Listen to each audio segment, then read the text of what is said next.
जब हम बाइबल में बहुत बार देखते हैं, यहाँ पर भी हमने जब देखा यीशु मसीह के ऊपर भी जब अभिषेक आया, आत्मा प्लस अभिषेक दोनों एक साथ आए हैं। यहाँ पर भी जब हम बात कर रहे हैं कि परमेश्वर ने कहा कि तुम्हारा अभिषेक किया वही हमारा परमेश्वर है, और उसने बयाने में हमें आत्मा यानी आत्मा प्लस अभिषेक ये दोनों एक साथ जिक्र हो रहा है कि हमारे लाइफ में परमेश्वर ने दिया है।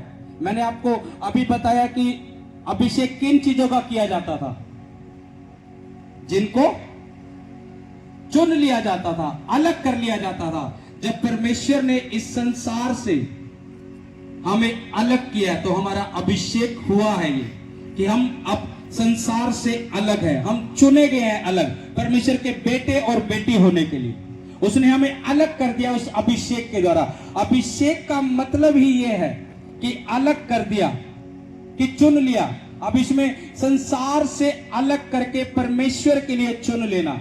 जब पुराने नियम में खुदा के भवन में कुछ भी चीज बनती थी उसे भी ऑयल के साथ अभिषेक किया जाता था परमेश्वर के कामों में इस्तेमाल करने के लिए। अभिषेक का मतलब यह होता था कि यह परमेश्वर के लिए चुन लिया गया है। आपको भी परमेश्वर ने अभिषेक किया है और तुम्हें अलग किया है खुदा के कामों को करने के लिए और उसके संग बढ़ने के लिए। उसने अभिषेक किया है, और ये अभिषेक जिसकी लाइफ में है, जब आप परमेश्वर में खराई से चलते हो, बढ़ते रहते हो परमेश्वर में, तो जिसके काबिल नहीं रहते परमेश्वर उसके काबिल बना देता है। दाऊद एक चरवाहा था, उसे ये कभी नहीं था कि मैं राजा बन जाऊंगा, लेकिन वो अभिषेक आया, राजा बन गया। अपने पड़ोसी को बोलो कि अभिषेक में बढ़, अभिषेक में बढ़। अगर आप परमेश्वर के साथ उसकी संगति में, उसकी प्रार्थना में क्या चीजें आप सुन रहे हैं, इन चीजों का ध्यान रखो। कौन सी संगति में आप हो, कैसी संगति आपकी लाइफ में है, ये चीजें अगर आप देखते हो और इसे देखकर चलते हो परमेश्वर के वचन के अनुसार, तो तुम अभिषेक में बढ़ते हो। वो अभिषेक तुम्हारी लाइफ में आता है। जैसी एक कहावत बोल दिया, जैसी संगति है वैसा असर होता है। जो चीजें हम सुनते हैं, जो चीजें हमारे अंदर जाती है, वैसा हम बनते हैं, वैसा हम होते हैं। जैसी चीजों को हम फॉलो कर रहे हैं वैसा परमेश्वर हमें बनाता है। जैसे अगर एक अमरूद का पेड़ होगा तो वो अमरूद का ही फल देगा, वो आम नहीं देगा।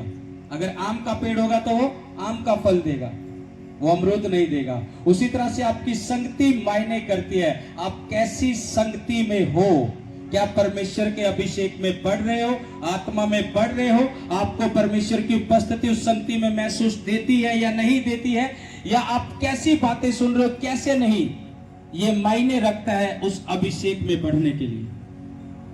अगर तुम्हारा उठना बैठना ऐसे लोगों के साथ है जो ठट्टा करते हैं, मजाक करते हैं, गंदे मजाक करते हैं, तो तुम कभी परमेश्वर में बढ़ नहीं सकते।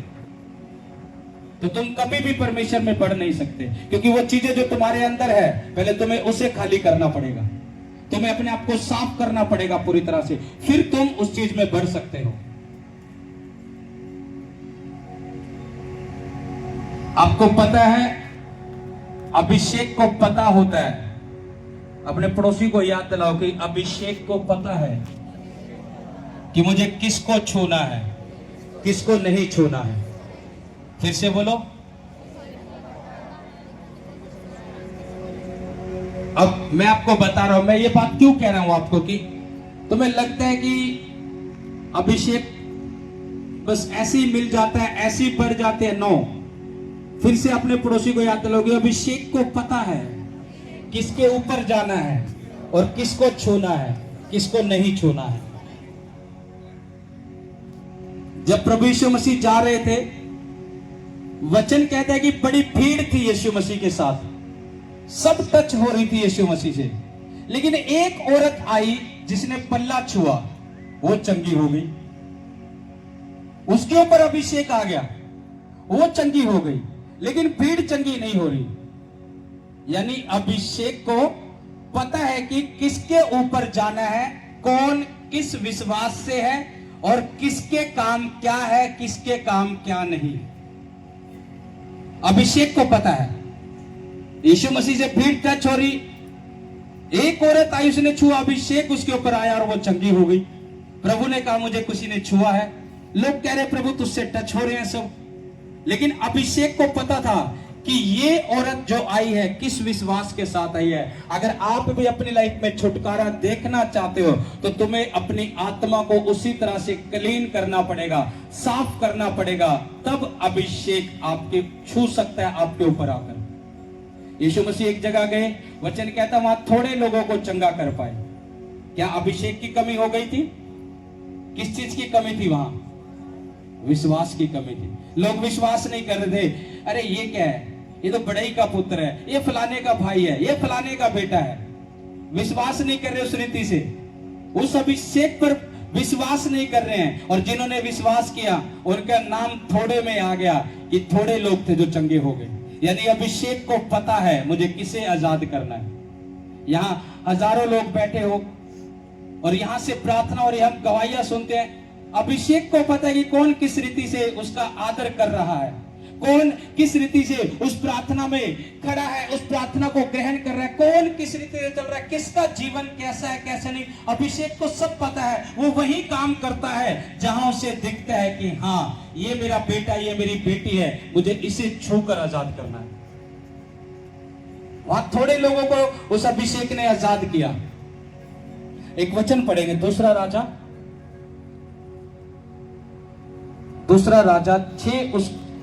राजा 2 अध्याय उसका 6 से 10 तक। फिर एलिया ने उससे कहा, यहोवा मुझे यरदन तक भेजता है, इसलिए तू यही ठहर रह। उसने कहा, यहोवा की और तेरे जीवन की शपथ, मैं तुझे नहीं छोड़ने का। यहाँ एलिया और एलीसा का जिक्र है। एलिया परमेश्वर का वो दास जिसने आकाश बंद कर दिया था अपनी प्रार्थना के द्वारा 3.5 साल तक, और जिसने आकाश भी खोला था 3.5 साल के बाद अपनी प्रार्थनाओं के द्वारा ही। परमेश्वर ने आकाश भी बंद कर दिया था उस दास की प्रार्थना के साथ, और उस आकाश को खोला भी उसी दास की प्रार्थना के द्वारा था। उसका नाम एलिया है। एलिया और एलीसा का यहाँ जिक्र है। हाँ पढ़ो। फिर एलिया ने उससे कहा, यहोवा मुझे यरदन तक भेजता है, इसलिए तू यही ठहरा रह। उसने कहा, यहोवा की और तेरे जीवन की शपथ, मैं तुझे नहीं छोड़ने का। अतः वे दोनों आगे चले और भविष्यद्वक्ताओं के चेलों में से 50 जन जाकर उनके सामने। कितने जन गए भविष्यद्वक्ताओं के चेलों में से? यानी एलिया के चेले और थे 50, खाली एलीसा चेला नहीं था, 50 और चेले थे एलिया के साथ। हाँ, उनके सामने दूर खड़े हुए। वो दूर खड़े हुए। हाँ, और वे दोनों यरदन के किनारे खड़े रहे। तब एलिया ने अपनी चद्दर पकड़कर ऐंठ ली और जल पर मारा। तब वह इधर उधर 2 भाग हो गया और वे दोनों स्थल ही स्थल पार उतर गए। उनके पार पहुंचने पर एलिया ने एलीशा से कहा, इससे पहले कि मैं तेरे पास से उठा लिया जाऊं, जो कुछ तू चाहे कि मैं तेरे लिए करूं वह मांग। अब एलिया ने एलीशा से कहा कि अब मैं स्वर्ग उठाया जाने पर हूं, तूने मेरी सेवा बहुत की है, इसलिए जो तुझे चाहिए अब मांग मुझसे। हाँ, एलीशा ने कहा, तुझ में जो आत्मा है। एलीशा ने कहा, तुझ में जो आत्मा है, तुझ में जो अभिषेक है, हाँ, उसका दुगना भाग मुझे मिल जाए। उसका दुगना भाग मुझे मिल जाए। उसने कोई अपने अगवे का रुपया पैसा नहीं मांगा। उसने क्या मांगा? उसने कोई, उसके पास क्या था क्या नहीं, कुछ नहीं मांगा। उसे मुझे रुपया दो, मुझे पैसे दे दो, मुझे ऐसा कर दे, कुछ नहीं। उसने क्या मांगा? अपने अगवे का आत्मा का दुना भाग, वो अभिषेक मांगा उसने कि जो तेरे अंदर है उसका दुना भाग मुझे दे दे। ये बात एलीशा ने कही। हाँ, एलिया ने कहा, एलिया ने कहा। अब उसका अगवा कह रहा है, हाँ, तूने कठिन बात मांगी है। क्या मांगी है? सभी बोलो, कठिन। कठिन बात मांगी है। लोगों को लगता है अभिषेक ऐसे ही मिल जाता है, पास्टर हाथ रख देगा, पास्टर ये कर देगा। वो ऐसे नहीं उतरता। मैंने आपको भी बताया, उसे पता है कि किसके ऊपर जाना है, किसके ऊपर नहीं जाना है। एलिया से एलीशा मांग रहे कि तू अपनी आत्मा का दूना भाग मुझे दे दे जो तेरे अंदर है। उसने कोई रुपया पैसा नहीं मांगा अपने अगवे का कि मेरी यहाँ हेल्प कर, मेरी यहाँ मदद कर। उसने कोई रुपये पैसे का जिक्र नहीं किया। उसने अपने अगवे के एक ही बात बोली कि जो तेरे अंदर आत्मा है उसका दूना भाग, दूना वो भाग जो अभिषेक तेरे अंदर है वो मुझे दे दे। एलिसा आत्मिक था, उसे पता था कि मुझे जब ये अभिषेक मिल जाएगा तो मैं वो चीजें अपने आप पालूंगा जो मेरे लाइफ में मुझे जरूरत होगी। हाँ, उसने एलिया से जब मांगा, एलिया ने एक बात बोली कि तूने कठिन बात मांगी है, यानी अभिषेक पाना आसान नहीं है। तुम्हें लगता है कि पाप भी करे जाओ, बुराई भी करे जाओ, चल जाएगा, मिल जाएगा, नहीं मिलता। एलिया भी कह रहा है एलिसा को, कह रहा तूने कठिन बात मांगी है। उसने कहा चल ठीक है, फिर भी ऐसा हो जाएगा। कह रहा अगर तू मुझे स्वर्ग जाता हुआ देख लेगा तो आत्मा का दोना भाग वो अभिषेक तेरे ऊपर आ जाएगा। जबकि एलिया को पता था वो एलिसा उसके साथ कितने नजदीक रहा, लेकिन उसने फिर भी उस वर्ड को उसके ऊपर रिलीज नहीं किया। ठीक है, मैं तुझे देकर जाता हूं। उसने कहा अगर तू मुझे स्वर्ग जाता हुआ देख लेगा तो दूना भाग तेरे ऊपर आएगा। यानी उससे पता था अगर एलिसा की आत्मिक आंखें खुली होंगी, अगर ये आत्मा में होगा, अगर इसकी अधीनगी जो इसने मेरे साथ किया सिर्फ दिखावे वाली होगी, तो वह अभिषेक इसके ऊपर नहीं आएगा। कि जिस तरह से ये मेरे साथ रहा तो दिखावा किया, अगवे के सामने है तो दिखावा किया, अगवे के पीठ पीछे है तो कोई परवाह नहीं। तो एलिया ने इसीलिए उसे यहां परखा होगा कि अगर तू मुझे स्वर्ग जाता हुआ देख लेगा तो दूना भाग आ जाएगा, नहीं तो नहीं आएगा। एलिया उसे चेक कर रहा होगा, अगर ये आत्मा में होगा तो मुझे देख लेगा और आत्मा का वो मसा हुआ अभिषेक पालेगा। अगर इसने शारीरिक अधीनगी की होगी मेरे साथ, दिखावे की अधीनगी की होगी मेरे साथ मेरी सेवकाई में, तो वो अभिषेक नहीं पाएगा। इसलिए मैंने आपको बोला अभिषेक को पता है किसके ऊपर जाना किसके ऊपर नहीं। 50 चेले खड़े रहे, एलीसा दावा करके गया कि अपने आत्मा का दूना भाग दे, अभिषेक दे। वो उसने कहा जब तू ऊपर जाता हो मेरे देख लेगा, ये आत्मा का दूना भाग तेरे ऊपर ठहर जाएगा। और जैसे ही एलिया ने बोला, एक अग्नि में घोड़े उसे दिखाई दिए, एक रथ दिखाई दिया, और एलिसा भी उन चीजों को देख रहा था। उसने स्वर्ग जाते हुए देखा और उसने बोला हाय मेरे पिता, हाय मेरे पिता। यानी वो देख चुका था अपने पिता को, अपने अगवे को, अपने आत्मिक पिता को। वो देख चुका था कि वो स्वर्ग उठा लिया गया है। और एलिया ने अपनी चद्दर जो अभिषेक से भरी हुई थी, वो चद्दर का मतलब था वो अभिषेक आत्मा का दोना भाग उसे देकर गया। और अगर हम वचन में पीछे पढ़े, एलिसा का जब चुनाव किया था एलिया ने, वही चद्दर उसके ऊपर जाकर डाली थी। ये निशानी थी कि तुझे परमेश्वर ने चुन लिया है।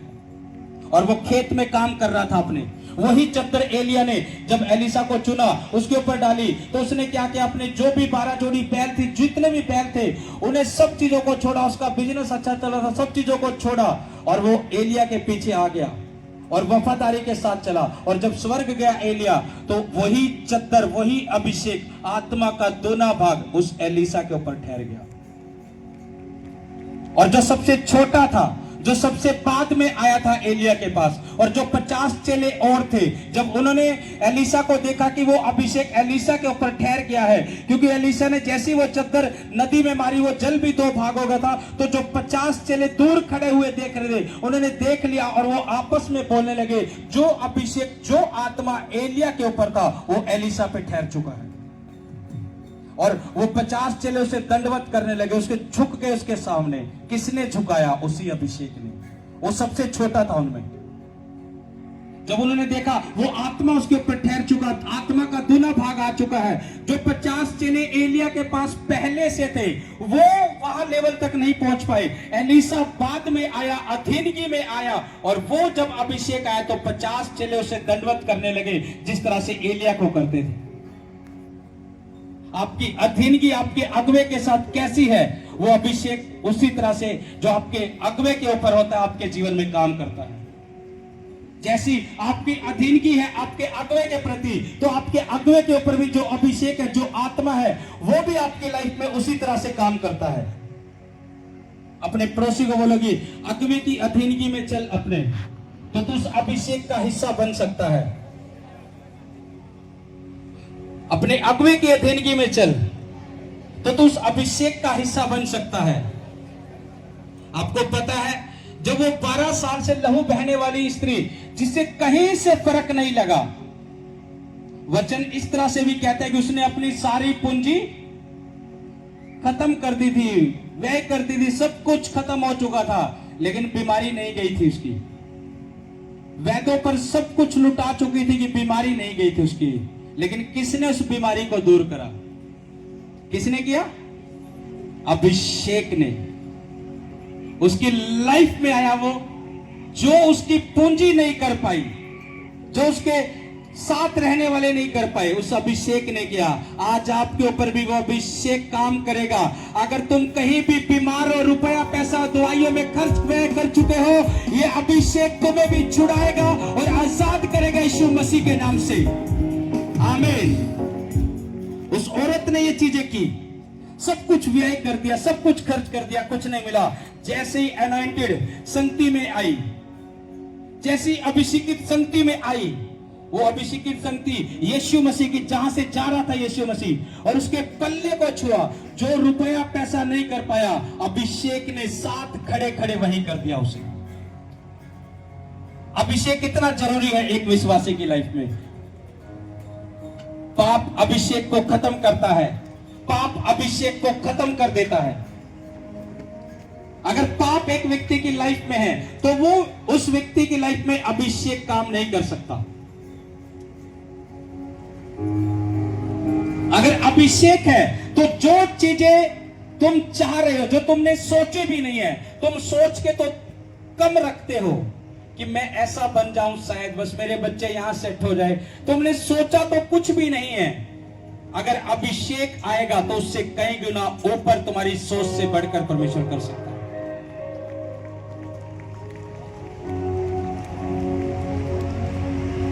दाऊद का जीवन बदल दिया उस अभिषेक ने। 12 साल से लहू बहने वाली स्त्री, सब कुछ व्यय कर चुकी, अभिषेक आया, साथ के साथ हीलिंग को पा लिया। यीशु ने कहा, जब यीशु मसीह का अभिषेक किया आत्मा से और उसे अभिषेक हुआ, वचन में लिखा भलाई के काम करने लग गया। यानी अभिषेक आपको पाप से भी दूर करता है, आपको बुराइयों से भी छुटाता है, आपको नशे से भी दूर रखेगा, आपको व्यभिचार से भी दूर रखेगा। अगर आप अभिषेक की वैल्यू समझकर अभिषेक में बढ़ना शुरू कर दो तो। प्रार्थना करते हैं, आराधना करते हैं, उपवास करते हैं, संगति में रेगुलर है, तो अभिषेक में बढ़ेंगे। पाप करने का दिल नहीं करेगा, पाप दिखेगा भी तो उस पाप से भागेंगे। क्यों? क्योंकि अभिषेक की वैल्यू समझ आ चुकी होगी। अगर ये अभिषेक चला गया तो मेरी लाइफ में कुछ नहीं है, इसलिए तुम अभिषेक को बचाओगे और पाप से भागोगे। जब अभिषेक ही नहीं है तो डर क्या? फिर पाप भी कर रहे हैं, बुराई भी कर रहे हैं, सब चीजें, व्यभिचार भी है, नशा भी है, सब चीजें हैं। अगर अभिषेक होगा, आत्मा की भरपूरी होगी, तो जहां पाप नजर भी आएगा तो वहां से भागेंगे।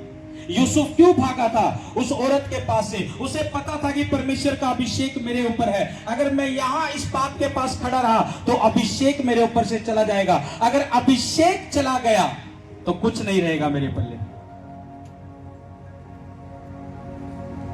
जो आपका रुपया पैसा नहीं कर सकता, जो आपके साथ रहने वाले आपके लोग नहीं कर सकते, परमेश्वर का अभिषेक वो कर सकता है, उसका आत्मा वो कर सकता है। 12 साल से लहू बहने वाली और पूरे पैसे, पूरी पूंजी उड़ा दी, कुछ नहीं कर पाई। अभिषेक आया, अभिषेक ने वो करके दिखाया जो रुपया पैसा नहीं कर पाया।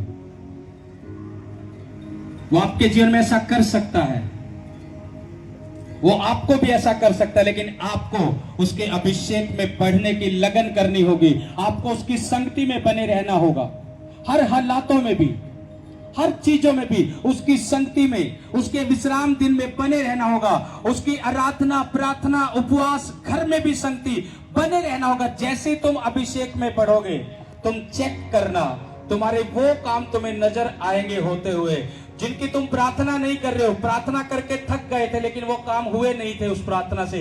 अभिषेक में बढ़ेंगे, उनकी प्रार्थना भी नहीं कर रहे होंगे, वहां काम नजर आएगा, क्योंकि अभिषेक को पता है कि हमारे किस हिस्सों को उसे छूना है, उसे पता है। उस औरत को ये नहीं था कि मैं बस लहू बहने से आजाद हो जाऊं, गई, पल्ला छुआ, बस। वचन कहता है अभिषेक ने वही काम किया। अभिषेक को पता था कि यहां ये ज्यादा दुखी है औरत, इस चीज में ज्यादा दुखी है, इसे मैं छू। जब अभिषेक को पता है कि किस पर जाना है, किस पर नहीं जाना है, 50 चेलों पर नहीं गया, एलिसा पर गया। 50 चेले भी उसी एलिया के थे, एलिसा भी उसी एलिया का था। 50 पर नहीं गया, एलिसा पर गया। अभिषेक को पता है, अपने पड़ोसी को फिर याद दिलाओ, अभिषेक को पता है कि किसके ऊपर जाना है, किसके ऊपर नहीं जाना है। दूध लेने जाते हैं ना, बर्तन अगर गंदा हो तो दूध नहीं मिलता। अगर दूध हाउस में देख लेना कि बर्तन गंदा है तो वो वापस भेज देगा, बर्तन गंदा है साफ लेकर आओ। क्यों नहीं भेजता? कि खराब हो जाएगा दूध।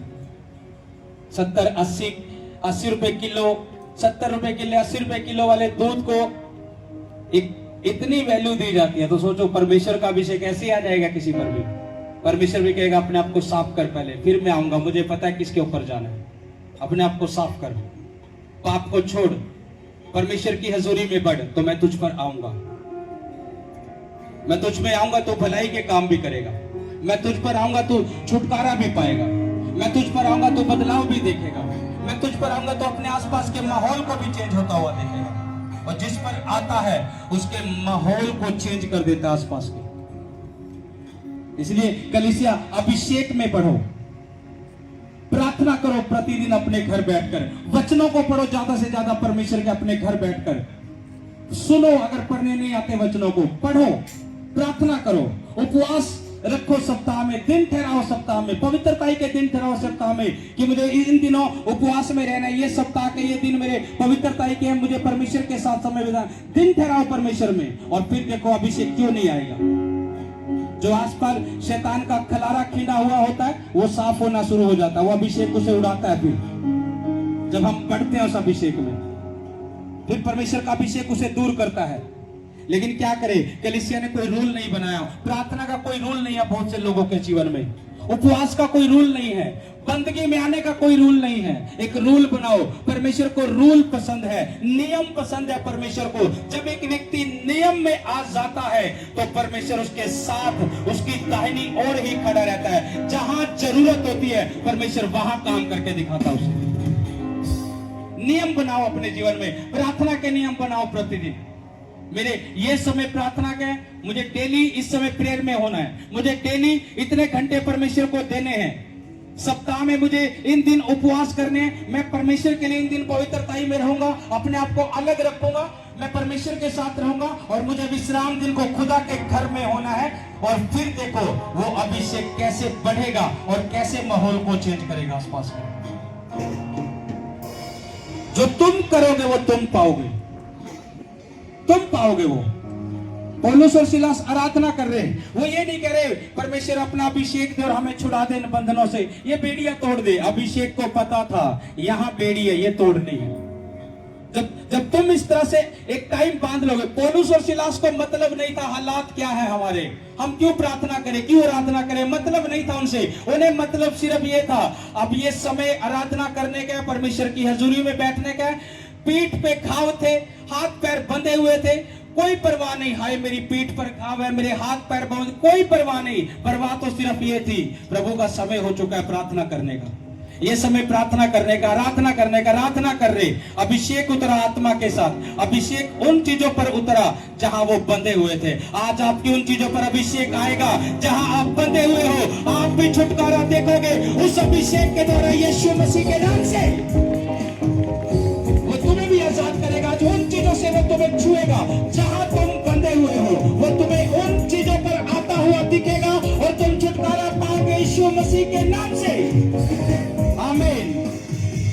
उसे पता है कि कहां जाना है, उसे पता है कहां परेशानी है, उसे पता है कहां तकलीफें हैं, उसे पता है कहां छूना है कहां नहीं। कलीसिया नियम में रहो, नियम बनाकर चलो परमेश्वर के साथ। जब हम जॉब करते हैं उनके भी एक रूल होते हैं, इतने टाइम पर आना है, इतने टाइम पर छुट्टी है, एक नियम होते हैं। अगर नियम नहीं करते तो वैसे मेहनत का फल भी नहीं मिलता फिर, क्योंकि तुमने मेहनत नहीं की, तुमने इतनी मेहनत की, ये तुम्हारा फल है। तो परमेश्वर भी ये कहता है जो परिश्रम हम करते हैं वो हमें वैसा ही देता है। अगर हम भी नियम में चले, हमारे नियम प्रार्थना में हो प्रतिदिन कि हाँ मैंने इतने घंटे परमेश्वर तेरे साथ बिताने हैं, सप्ताह में परमेश्वर ये दिन उपवास के मेरे, मुझे उपवास में चलना है, आज परमेश्वर का विश्राम दिन है, मुझे खुदा के घर में जाना है। हालात कैसी हो, जब तुम इन चीजों से निकल जाते हो बाहर, हालात कैसे कैसे नहीं, खुदा में मगन रहते तो अभिषेक में बढ़ते हो तुम। परमेश्वर की खास बात है, मैंने आपको बताया पतरस के नाम को ही क्यों चुना परमेश्वर ने, वो तो पहले ही दुखी था। अगर तुम दुखी हो, तुम तंग हो, परमेश्वर के लिए इस्तेमाल हो, वो तुम्हें छुड़ा सकता है, वो तुम्हें आशीषित कर सकता है। वो औरत भी दुखी होकर, तंग होकर उस भीड़ में गई और ऐसी बीमारी से लाचार थी, 12 साल से रेगुलर उस बीमारी से पीड़ित रहना। सोचो उसका शरीर भी कहां रहा होगा, कितनी कमजोरी में वो आई होगी। 12 साल जब वो उस लहू बहने के रोग से वो पीड़ित थी, और फिर भी उसने वो मेहनत की, उसने परवाह नहीं की कि भीड़ इतनी है कि मैं क्यों जाऊं, मैं यहीं से देख लूंगी, प्रभु को चंगा करना होगा कर देगा, नहीं तो नहीं। उसने मेहनत की। वचन कहता है भीड़ को चीरती हुई गई, पल्ले को छुआ। यह नहीं बोला पल्ले को कि मेरे लहू बहने को छू ले, पल्ला छू के बाहर आई। अभिषेक ने वहीं टच किया। उसे पता है कि कहां जाना है, उसे पता है तुम्हारी कहां प्रॉब्लम है, उसे पता तुम्हारी कहां समस्या है, उसे पता कहां तुम्हें दुख है, उसे पता कहां तुम्हें प्रॉब्लम है। सिर्फ अभिषेक में बढ़ो, वो अपने आप उस चीजों पर आएगा और तुम छुटकारा पाओगे यीशु मसीह के नाम से। वो अपने आप आएगा और तुम छुटकारा पाओगे। माहौल चेंज हो जाएगा आसपास का, जब हम इन चीजों में बढ़ने लग जाएंगे। क्यों चुना प्रभु ने हमें? अपने पड़ोसी को बोलो कि क्यों चुना प्रभु ने हमें। अब अपने पड़ोसी को बोलो कि हमें अलग किया है अभिषेक करके। अब बोलो क्यों अलग किया है? ताकि हम उसकी हजूरी में बढ़ सके, उसकी महिमा कर सके।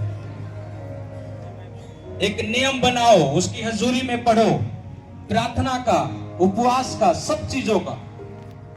इसलिए अलग किया है, नहीं तो दुनिया चल रही है, संसार भी ऐसी है चल रहे हैं, अन्य जाति भी ऐसी है चल रहे हैं। अगर उनके तुम्हारे कोई रूल नहीं है प्रभु में आने के बावजूद भी, अन्य जाति में उन लोगों में क्या फर्क रह जाएगा जिनका कोई रूल और नियम ही नहीं है।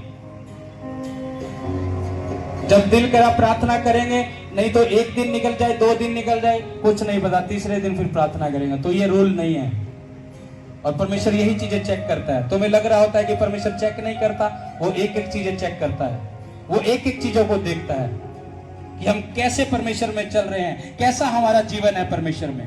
और अभिषेक भी उसी तरह से आता है, वो अपने आप नहीं आता। एलिया ने एलिसा को बोला तूने कठिन बात मांगी है, लेकिन क्या ठीक है आ जाएगा अगर तू मुझे ऊपर उठता हुआ देख लेगा। एलिया भी उसे चेक कर रहा था, अगर ये आत्मा में होगा, इसकी अधीनगी अगर आत्मिक रीति से होगी मेरे साथ, तो वो अभिषेक का दोना भाग आ जाएगा, नहीं होगी तो रह जाएगा। ये भी उस अभिषेक को पता है किसके ऊपर जाना है। अगुवे की अधीनगी में रहकर चलना, जो अभिषेक आपके अगुवे के ऊपर है। आपको पता है परमेश्वर क्या कहता अपने वचन में, उसने कहा मैं अपने मन के अनुकूल तुम्हें चरवाहे दूंगा, जो तुम्हें बुद्धि और ज्ञान से चराएंगे। आप मुझे नहीं जानते थे, मैं आपको नहीं जानता था। इस बाड़े में लेकर आने वाला कौन है आपको? कौन है? परमेश्वर। उसका वचन पूरा होता है। उसने क्या कहा? मैं अपने, परमेश्वर कह रहा है मैं अपने मन के अनुकूल तुम्हें चरवाहे दूंगा, यानी अगुवे दूंगा, जो तुम्हें बुद्धि और ज्ञान से चराएगी। यहां हमारा इकट्ठा होना, ये वही परमेश्वर इस बाड़े में लेकर आया। और जब हम उस अगुवे की अधीनगी में चलते हैं, तो जो मसा, जो अभिषेक, जो आत्मा आपके अगुवे के ऊपर होता है, वो मसा, वो आत्मा आपको भी छूता है और आपको भी आजाद करता है। आमीन। इसलिए अधीनगी जरूरी है, इसलिए वो रूल जरूरी हैं जो परमेश्वर चाहता है। जैसा अगुवा बोलता है वैसा करने लग जाओ बस। अगर मैंने आपको बोला नियम बनाओ, तुम अपनी डायरी में सिर्फ नोट ना करो कि नियम बनाने हैं, उन्हें फॉलो भी करो। तुमने लिख तो लिया कि नियम बनाने के लिए बोला खुदा के दास ने, हाँ मेरी लाइफ में नियम होने चाहिए, मैंने नोट तो किया। अगर तुमने नोट किया, तुमने घर जाकर वो नियम अपनी लाइफ में लागू भी करने की, जो मैं सुनकर आया हूं, सुनकर आई हूं, लिख कर लाया हूं, लिख कर लाई हूं, मैंने उन्हें फॉलो भी करना है कि एक नियम बनाने हैं मुझे। प्रार्थना का मेरा नियम होगा कि मुझे दिन में इतने घंटे परमेश्वर को देने हैं। उपवास का मेरा नियम होगा कि मुझे इन दिनों सप्ताह में उपवास रखने हैं। विश्राम दिन मेरे खुदा का है, मुझे जाना है। सब काम एक तरफ है। और देखो बाड़ा लग जाएगा अभिषेक का, बाड़ा जो आयुब के चारों तरफ था।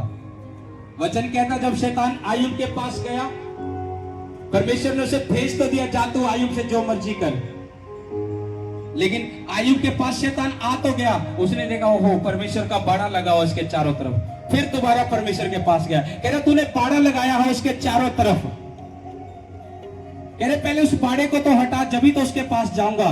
आयुब का जीवन चेक करो, एक नियम थे उसके प्रार्थना के भी, इतना दुखी होने के बावजूद भी उसने नियम नहीं तोड़े थे। क्या अभिषेक उसकी लाइफ में नहीं रहेगा? फिर क्या बाड़ा नहीं लगेगा उसकी लाइफ में?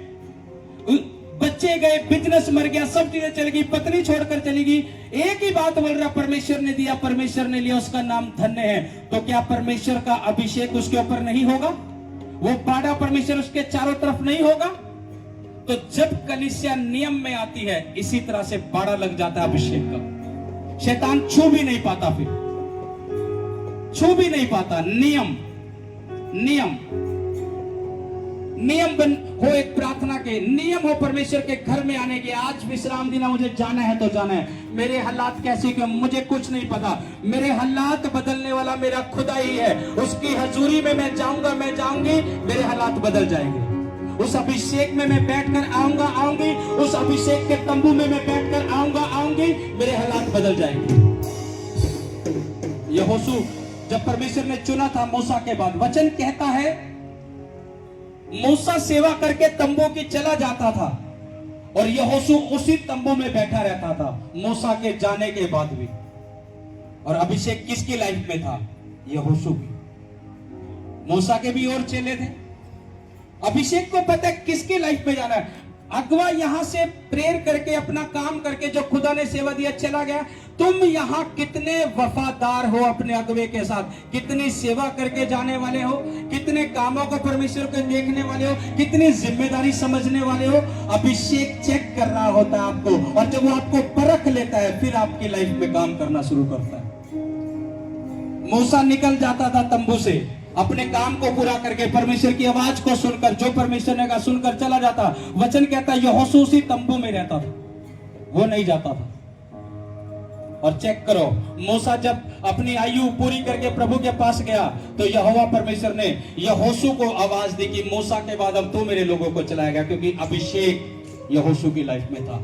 अपने पड़ोसी को बोलो कि अभिषेक आपको उस काबिल बना देता है जिसके आप काबिल नहीं होते।